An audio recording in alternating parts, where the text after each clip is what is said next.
Assalamualaikum warahmatullahi wabarakatuh. Alhamdulillah rabbil alamin wal aqibatu lil muttaqin.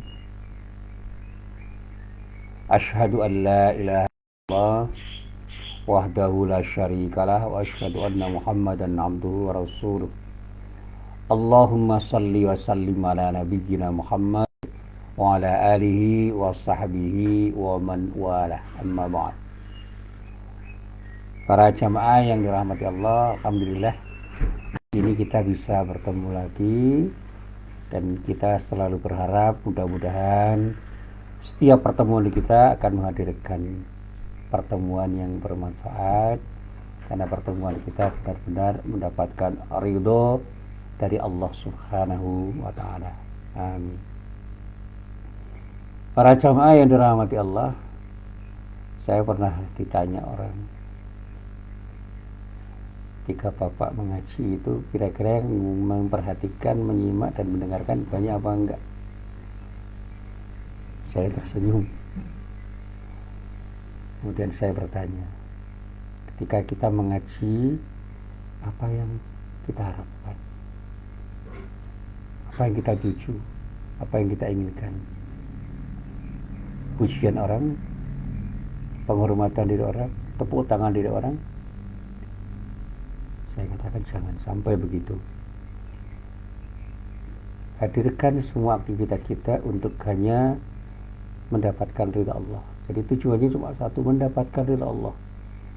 Itulah yang kemudian mengakibatkan kita akan bisa dengan ikhlas melakukan apapun yang kita kerjakan. Apa yang kita tuju di dalam setiap tindakan itu akan menentukan sikap kita di dalam bertindak. Kalau kita itu ingin mendapatkan ridha Allah dalam setiap kegiatan yang kita lakukan, insya Allah keikhlasan itu akan terbangun. Dan saya selalu mengatakan, sikap qanaah kita ketika kita mendapatkan rezeki dari Allah, sikap syukur kita ketika kita mendapatkan rezeki dari Allah, sikap sabar kita ketika kita mendapatkan musibah dari Allah, itu berkaitan dengan sikap ridho kita ketika kita hidup. Terimalah takdir Allah apapun adanya, dan terimalah ketentuan Allah untuk kita taati tanpa ada keinginan sedikit pun untuk tidak menaatinya, karena itulah ridho. Dan selalu saya katakan kepada para jamaah, murid-murid saya, mahasiswa saya, kalau kita itu ridho terhadap apapun yang diberikan oleh Allah dan ridho terhadap aturan-aturan yang telah ditetapkan Allah, itu adanya enak dan enak sekali. Kali-kali saya ditanya itu, kok Bapak kelihatan tenang meskipun banyak orang gelisah ketika menghadapi musibah yang namanya pandemi COVID-19 ini. Saya katakan, kita ini mau apa? Takdir Allah yang kita terima saja. Tetapi bukan berarti kita pasrah, dalam arti tidak berupaya apapun yang bisa kita upayakan. Ikhtiar kita harus maksimal. Optimasi peran kita sebagai manusia untuk melakukan tindakan selaras dengan potensi yang diberikan Allah untuk berikhtiar, itu harus kita optimalkan seoptimal mungkin. Dan jangan lupa kita harus doa kepada Allah. Jadi ada upaya-upaya yang bersifat indrawi dan ada upaya-upaya yang bersifat rohani. Bagaimana kita berupaya secara indrawi dan dengan fisik kita untuk bisa melakukan apapun yang kita lakukan dengan kemampuan yang kita miliki, yang sebenarnya bukan milik kita, itu pemberian dari Allah yang harus kita optimalkan untuk kita gunakan dalam rangka untuk melakukan tindakan yang terbaik. Dan itu sikap syukur yang benar. Dan ketika kita berdoa kepada Allah, itu artinya kita yakin semua itu bergantung kepada Allah. Apapun yang kita upayakan, kalau Allah tidak mengizinkan, gak akan pernah terjadi. Dan apapun yang tidak pernah kita upayakan, ketika Allah sudah menentukan, pasti terjadi. Saya masih ingat betul tuh, ada teman saya yang sangat berhati-hati. Bahkan ekstra hati-hati di dalam menyikapi pandemi COVID-19 ini. Ini kena juga. Dan sakit sampai ke rumah sakit. Dan ketika dia cerita sama saya, wah, gimana Mas Muhsin? Saya ini sudah berupaya seoptimal mungkin, kok masih kena juga. Saya katakan, ketika Anda berhadapan dengan kekuasaan Allah, apa yang bisa Anda lakukan? Sudah, serahkan semua Allah kepada Allah dengan sikap ridho. Terima apa yang datang dari Allah. Itulah takdir Allah yang harus kita terima. Ya, tapi ada teman saya yang tidak disiplin malah nggak kena. Ya itulah yang namanya izin Allah. Biiznillah. Saya pernah mengatakan dalam satu kesempatan, ada firman Allah yang menyatakan, kam min fi'atin qalilah ghalabat fi'atan katsirah biiznillah. Betapa banyak fi'ah qalilah, kelompok kecil yang bisa mengalahkan kelompok besar dengan izin Allah. Yang besar tidak harus selalu menang, yang kecil tidak harus selalu kalah. Dengan izin Allah, yang kecil bisa menang. Tanpa izin Allah, yang besar tidak akan menang. Saya selalu bergurau begini. Kalau kita bicara umat Islam di Indonesia ini, mayoritas atau minoritas? Mayoritas kan. Tapi kita ini menang nggak? Kita ini menjadi pemenang atau menjadi pecundang dalam kegiatan apapun? Dalam aktivitas politik kita ini menjadi pemenang atau pecundang? Dalam aktivitas ekonomi dan bisnis kita ini menjadi pemenang atau pecundang? Ayo kita jawab.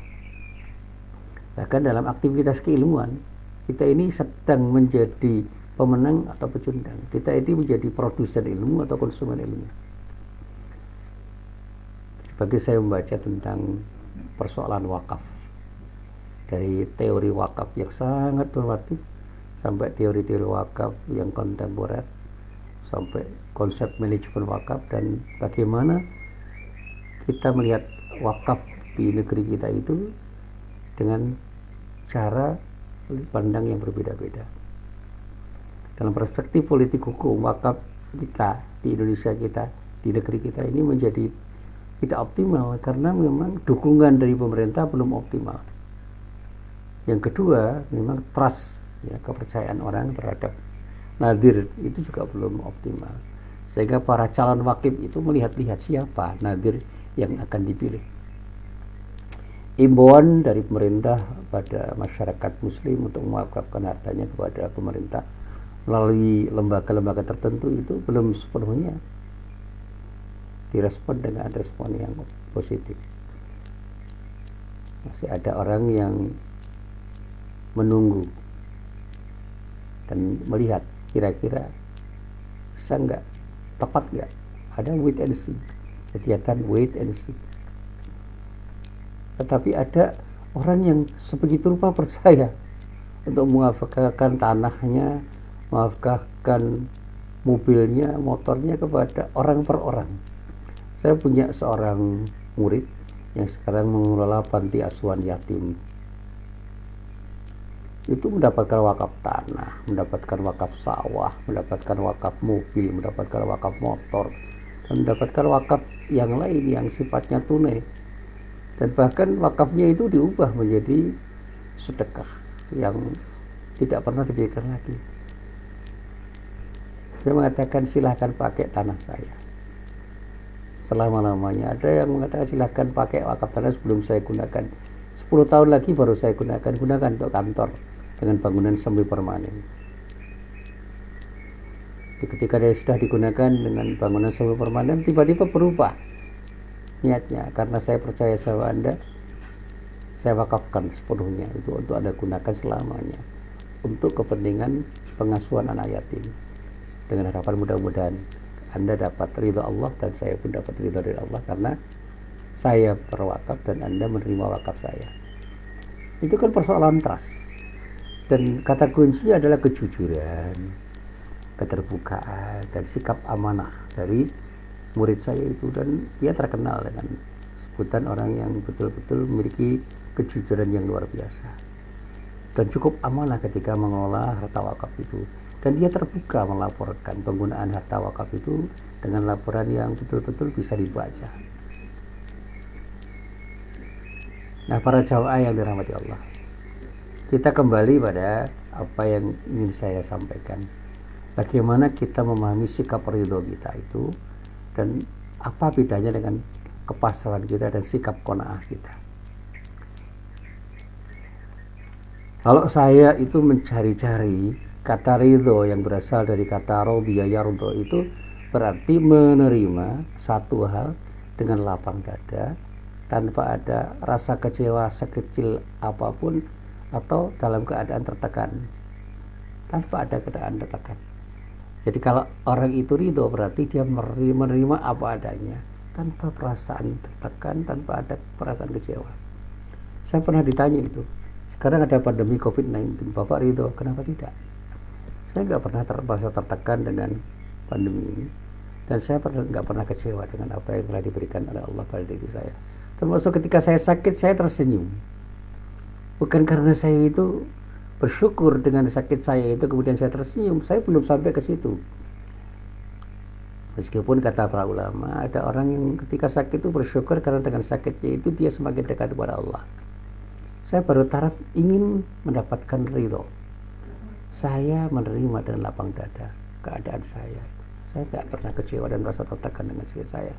Saya selalu berdoa pada Allah, ya Allah, berikanlah kekuatan pada diri saya ketika saya sakit. Saya tidak pernah kecewa ketika saya sakit, dan saya tidak pernah berdoa kepada Allah, ya Allah sembuhkanlah saya segera, tidak.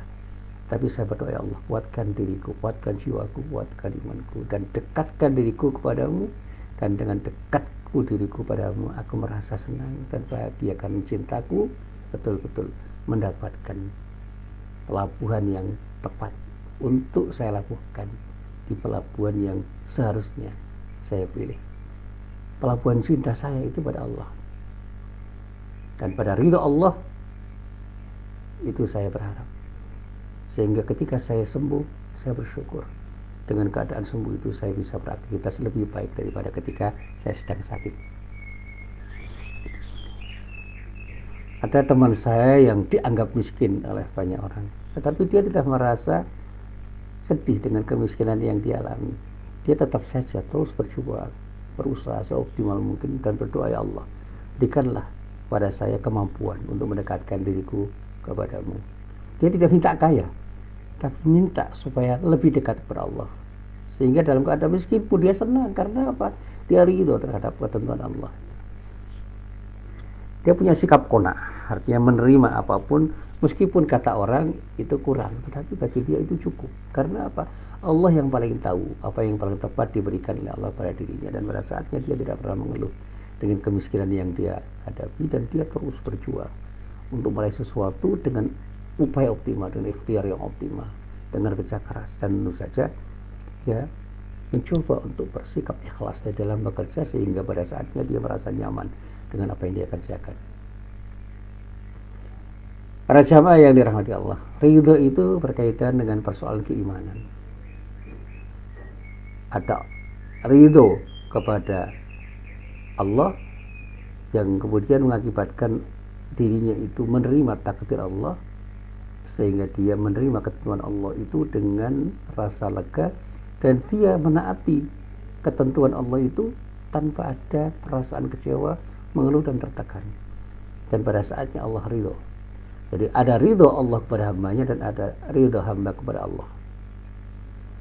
Saya pernah mencoba mencermati firman Allah yang terdapat di dalam surat Al-Bayyinah ayat 7 sampai ayat 8. Dan di dalam firman-Nya ini Allah menyatakan dengan tegas, A'udzu billahi minasyaitonir rajim.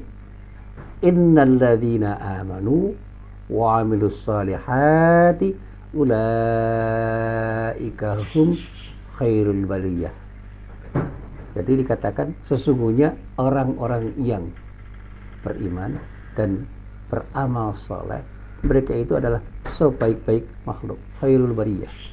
Jadi kalau kita ingin menjadi sebaik-baik makhluk Allah, jadilah orang yang beriman dan beramal soleh. Amal soleh itu apa? Amalan-amalan yang baik, yang selaras dengan prinsip-prinsip syariat, yang pada saatnya amalan-amalan itu punya nilai manfaat untuk kepentingan dunia kita dan kepentingan akhirat kita, untuk kita dan untuk semua orang. Makanya para ulama dulu mengatakan ngamal soleh ki opo? Ngamal sing empan papan, ngamal sing podo aturane Gusti Allah lan empan papan. Itu dalam bahasa sederhana begini, kalau disebut amal soleh itu adalah amalan yang memang disyariatkan oleh Allah, dan ketika diamalkan itu benar-benar proporsional. Seorang anak beramal soleh untuk berbakti kepada orang tuanya, dia beramal selaras dengan kepentingan baktinya kepada orang tua. Orang tua beramal soleh untuk anaknya, dia akan mendidik anaknya dengan pendidikan yang terbaik. Amal soleh seorang guru dan dosen mendidik siswa dan mahasiswanya dengan pendidikan yang terbaik. Amal soleh para pembelajar adalah belajar dengan proses yang terbaik. Hasilnya serahkan oleh Allah. Jadi apa yang diwajibkan oleh Allah itu berproses. Hasilnya kita serahkan pada Allah. Saya berproses untuk mengaji. Apakah pengajian saya itu didengar orang, dilihat orang, dicermati orang, diperhatikan orang, itu bukan urusan saya. Urusan saya adalah mengaji dan mengaji. Itu bagian dari proses, bagian dari upaya saya untuk berbagi kepada siapapun yang mau diajak berbagi. Termasuk ketika saya ditertawakan mahasiswa, ketika saya itu masih belajar nahwu sorof. Saya itu punya buku nahwu sorof yang agak tebal itu, yang di kantor sering saya baca. Pak, masih belajar ini? Iya, masih banyak yang harus saya pelajari dan perlu saya cermati. Dan saya pernah membaca buku balaghah, mata pelajaran yang belum pernah diajarkan oleh dosen-dosen saya, karena saya kuliah di Fakultas Syariah. Saya pelajari itu dari awal tuh, saya baca sehingga saya sedikit banyak mengerti tentang apa yang disebut ilmu balaghah itu. Itu ilmunya orang-orang Fakultas Adab. Saya tidak menguasai, tapi minimal saya ngerti itu. Selanjutnya di dalam ayat 8 dikatakan jazaa'uhum 'inda rabbihim jannatu 'adnin tajri min tahtiha al-anharu khalidina fiha abada. Apa balasan bagi orang-orang yang beriman dan beramal soleh? Balasan mereka di sisi Allah adalah surga Aden. Itu sebuah nama surga yang menunjukkan kenyamanan. Orang Barat mengatakan Eden, kenyamanan, kesejukan, keramahan yang mengalir di bawahnya sungai-sungai. Mereka kekal di dalamnya selama-lamanya. Kemudian dikatakan radhiyallahu anhum wa radu anhu. Allah ridho terhadap mereka dan mereka pun ridho kepada Allah. Dzalika liman khasyya rabbah. Yang demikian itu adalah balasan bagi orang-orang yang punya khasyah, punya rasa takut kepada Allah. Dan khasyah itu dulu pernah saya jelaskan, rasa takut karena ta'adzum kita kepada Allah. Jadi khasyah itu terkait perasaan takut kepada Allah, berbeda dengan khauf. Khauf itu rasa takut yang biasanya terkait dengan makhluk atau hamba Allah. Orang boleh takut kepada virus, itu namanya khauf. Tapi yang harus lebih kita takuti adalah Allah. Tetapi rasa takut kepada Allah itu adalah khasyah. Bagaimana kita tetap terus berupaya untuk mendekatkan diri kepada Allah dalam keadaan apapun tanpa rasa takut, karena apa yang harus kita takuti dan kemudian kita ingin mendekat kepada Allah itu mengakibatkan kita selalu ingat bahwa apapun yang terjadi itu karena izin Allah. Saya pernah berkata begini, ini ilustratif aja. Satu saat saya menjadi khatib dalam ibadah Jumat. Ada orang bertanya, Bapak nggak takut? Takut apa? Takut COVID. COVID itu penyakitnya. Takut virus? Ya, saya takut virus karena saya takut karena itu kemudian saya memakai masker ini. Saya tadi berangkat ke masjid, cuci tangan dulu. Saya berangkat ke masjid setelah bersuci dulu. Dan di sini ada protokol kesehatan. Saya coba untuk saya taati. Meskipun banyak orang yang masih memberikan kritik, ya sudah, biar saja. Tapi inilah cara saya untuk menaati Allah. Saya takut kepada virus dengan sikap khauf, tapi saya takut kepada Allah dengan sikap khasyah. Dan karena itu saya tidak pernah ingin menjauh dari Allah, dan saya ingin mendekat kepada Allah dengan sedekat-dekatnya, apalagi dalam situasi pandemik seperti ini. Dan dalam situasi pandemi seperti ini, khasyah yang tumbuh itu mengakibatkan kita tenang. Karena apa? Apapun yang terjadi itu karena izin Allah. Kalau Allah tidak mengizinkan, tidak akan pernah terjadi. Ketika Allah mengizinkan, semuanya itu akan terjadi dengan begitu saja. Termasuk yang tadi saya sampaikan, ada teman saya yang sudah menjaga dengan penjagaan yang sangat ketat, kena juga, kena COVID. Ada teman saya biasa-biasa aja, bahkan saya punya salah seorang teman yang tidak perlu saya sebut namanya, dia itu bekerjanya sebagai tukang parkir di jalan. Dan dia itu mengatakan tidak percaya sama COVID, yaitu hak dia. Dan dia itu nggak pernah pakai masker, di mana-mana nggak pakai masker. Dan alhamdulillah, dengan izin Allah dia nggak pernah kena COVID. Orang boleh mencela dia, tetapi faktanya begitu kok. Sementara ada orang yang ekstra hati-hati kena. Dan bahkan maaf, ada yang meninggal dunia, bahkan dia sangat berhati-hati. Ini saya katakan pada semua orang, dengan izin Allah semua bisa terjadi. Tapi bukan berarti kita harus melupakan semua upaya kita untuk menjauh dari virus itu. Khauf kita itu harus ada. Oleh karena itu, dengan sikap hati-hati, saya memakai protokol kesehatan. Saya pakai protokol kesehatan itu. Tetapi dengan sikap khasyah, saya tidak ingin jauh dari Allah. Dan alhamdulillah, maaf itu, sampai detik ini saya tidak pernah meninggalkan keinginan saya untuk tetap berjamaah di masjid. Bahkan kemarin saya dicela, diancam dengan beberapa ancaman, saya diam, tidak pernah menjawab. Bukan apa-apa, saya tidak ingin menambah runyam sesuatu yang terjadi itu. Karena apa? Saya tidak ingin menanggapi apapun respon orang dan apapun kata orang tentang sesuatu yang membuat saya itu harus diam. Pilihan diam itu menjadi pilihan saya, dan orang boleh mencela saya.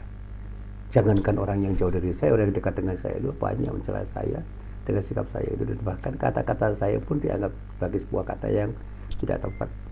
Saya menghadapi itu dengan istighfar, astagfirullah. Mudah-mudahan apa yang saya ucapi itu bukan kesombongan saya. Karena saya tidak ingin sombong. Apa sih arti saya di hadapan Allah? Apa makna saya di hadapan Allah? Mau sombong di hadapan Allah? Kekuatan kita itu apa? Begitu Allah itu berkehendak, semua terjadi kok. Maka ketika saya ditanya, takut mati nggak Pak? Jangan pernah takut mati. Tapi jangan bunuh diri. Takut mati itu malah membuat resah. Kematian itu dekat sekali, sangat dekat. Anak muda bisa mati, orang tua bisa mati, bayi pun bisa mati, siapapun yang tidak sakit pun bisa mati, yang sakit bisa saja tidak mati. Ada teman saya yang sakit bertahun-tahun sembuh. Dan saya pernah membaca cerita tentang Nabi Ayub, itu luar biasa itu. Sakitnya sedemikian parah, tapi sembuh karena kehendak Allah. Ingin izin Allah sembuh. Ada orang yang tidak sakit, bahkan kelihatan sehat, meninggal tiba-tiba dengan asumsi serangan jantung. Ya itulah kehendak Allah. Jadi ridho seorang hamba kepada Allah itu mengakibatkan orang akan dengan sepenuh hati menerima takdir Allah dan menerima aturan Allah. Sementara ridho Allah pada hambanya akan menjadikan Allah memberikan tambahan kenikmatan, memberikan tambahan pahala, meninggikan derajat orang yang diridhoi itu, memberikan maghfirah pada orang itu. Ketika seorang hamba menerima aturan Allah, melaksanakan segala perintahnya dan menjauhi semua larangannya, dialah orang yang berpeluang untuk mendapatkan ridha Allah kepada dirinya, sehingga dia akan mendapatkan maghfirah dan rahmat dari Allah. Ketika kita bersabar dan ketika kita bersyukur, ketika kita bersikap qanaah, dan ketika kita ridho terhadap apapun yang ditentukan Allah, insya Allah hidup kita akan tenang. Ridho itu bukan berarti menerima begitu saja segala hal yang menimpa diri kita tanpa ada upaya sedikit pun untuk mengubahnya. Ridho itu tidak sama dengan pasrah. Jadi ketika sesuatu yang tidak kita inginkan datang menimpa, kita dituntut untuk ridho. Dalam arti kita meyakini bahwa apa yang telah, tengah, dan akan menimpa diri kita itu adalah bagian dari takdir Allah yang Allah tetapkan untuk diri kita. Dan kita tetap dituntut untuk berupaya melakukan tindakan untuk menggapai takdir yang lebih indah, takdir yang lebih baik. Ini yang dulu pernah saya sampaikan. Umar bin Khattab itu pernah tidak jadi ke Syam karena ada ta'un, ada musibah yang disebut ta'un. Karena dia tahu kalau dia ke sana dia akan berpeluang terkena musibah itu. Dia pulang ke Madinah. Ketika dikritik oleh salah seorang sahabatnya, kenapa engkau pulang dan menghindari takdir Allah? Umar menjawab, saya ingin menghindar dari takdir Allah untuk masuk pada takdir Allah yang lain. Dia mengumpamakan begini, ketika kita punya unta yang mau kita gembalakan, sementara ada dua lembah, yang satu kering dan tandus, yang satu subur, apa yang kita pilih? Mana yang kita pilih? Tentu yang kita pilih adalah lembah yang subur, karena unta kita akan kita gembalakan ke tempat yang subur sehingga unta kita bisa makan dengan kenyang di tempat yang subur itu. Jangan gembalakan unta itu di lembah yang kering kerontang yang tidak subur sehingga unta itu tidak akan bisa makan dengan makanan-makanan yang tidak tersedia. Jadi kalau saya gambarkan begini, pilih mana? Makanan yang enak dan bergizi, atau enak yang tidak bergizi, atau tidak enak dan tidak bergizi? Yang saya pilih yang enak dan bergizi. Kalau tidak enak tapi bergizi, saya pilih. Tapi kalau enak tidak bergizi, itu pilihan selanjutnya. Kalau tidak, saya baru makan yang meskipun tidak enak dan tidak bergizi, tetap saya makan untuk bisa menjaga agar diri saya tidak lapar. Jadi kalau ada pilihan makanan yang tidak bergizi dan tidak enak, ada makanan yang bergizi tapi tidak enak, ada makanan yang enak dan tidak bergizi, ada makanan yang enak dan bergizi, maka pilihan terbaik adalah makanan enak dan bergizi. Dan kalau kita itu masih bisa memilih yang terbaik di antara yang baik, maka pilihlah yang terbaik. Tapi ketika kita punya pilihan sama-sama buruk, pilihlah yang terbaik di antara yang buruk. Itu saja. Nah, para jamaah yang dirahmati Allah, saya selalu mengingatkan kepada diri saya dan para sahabat saya, termasuk para murid saya, para jamaah saja. Di dalam Al-Quran surat Ar-Ra'd ada pernyataan Allah, innallaha la yughayyiru ma biqaumin hatta yughayyiru ma bi anfusihim. Sesungguhnya Allah tidak mengubah keadaan suatu kaum sehingga mereka mengubah keadaan yang ada pada diri mereka sendiri. Kalau saya baca, saya renungkan, maka ayat ini sebenarnya mengingatkan kepada kita bahwa ridho itu menuntut adanya upaya proaktif. Tidak hanya reaktif, proaktif. Berbeda dengan sikap pasrah yang ketika kita punya sikap pasrah, kita terima keadaan itu saja tanpa ada upaya untuk mengubahnya. Walaupun di dalam ridho itu terdapat makna yang hampir sama dengan kepasrahan, yaitu menerima dengan lapang dada satu perkara apapun, hal apapun. Tapi di dalam ridho kita dituntut untuk berupaya untuk mendapatkan sebuah pencapaian yang kita harapkan.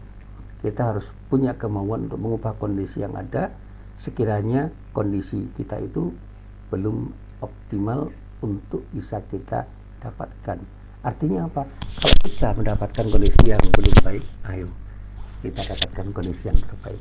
Karena ridho terhadap aturan Allah, seperti ridho untuk melaksanakan perintah Allah, itu berarti kita harus melaksanakan perintah Allah itu secara optimal. Dan ridho ketika kita menjauhi larangan Allah, itu artinya kita harus secara optimal menjauhi larangan-larangan Allah.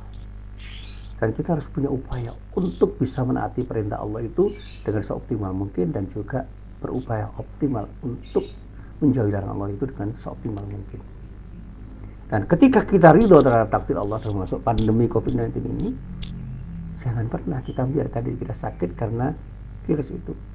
Berupaya untuk tidak sakit dengan menjauh dari virus itu, dengan cara misalnya menaati prokes seperti yang dilakukan banyak orang. Seperti yang dulu pernah saya utarakan, Khalifah Umar itu pernah mencari tempat berteduh dari hujan deras yang turun ketika itu.